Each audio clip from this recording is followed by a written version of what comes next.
Sa gitna ng pagsisiyasat sa mga maanumalyang flood control projects, tila may hindi raw tayo napapansin. Sa pag-aaral kasi ng UP National College of Public Administration and Governance o UP-NCPAG, tip of the iceberg pa lang daw o kakarampot na bahagi pa lang ito ng mas malalim na isyu sa korupsyon.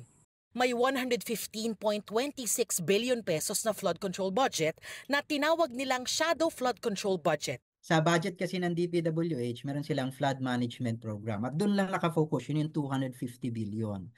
Pero meron din silang yung tinatawag na Convergence and Special Support Program. Ang sabi ng UP-NCPAG, tuloy-tuloy ang paglaki ng shadow flood control budget mula 2022 hanggang 2025.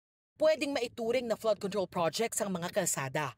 Malinaw raw na nakasaad sa General Appropriations Act o GAA na ang lahat ng road infrastructure projects ay dapat mayroong sapat na drainage system at isinasaalang-alang ang mga pag-ulang dulot ng climate change. Yung mga probinsya na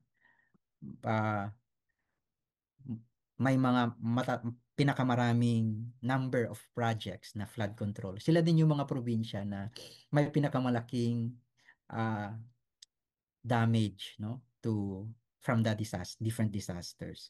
So damage to infrastructure in particular. So ideally, kasi kung talagang ang pagbuo ng mga projects na yun is to reduce, dapat mababawasan din, 'di ba, yung impact. Pero sa data na nakita namin, walang ganung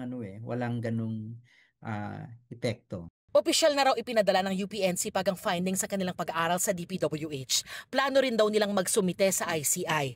Sinabi ni DPWH Secretary Vince Dizon na hindi niya pa nakikita ang item sa 2025 budget. Irerekomenda raw niya sa ICI na siyasatin ito. Patuloy na hinihingi ng GMA Integrated News ang panig ng ICI.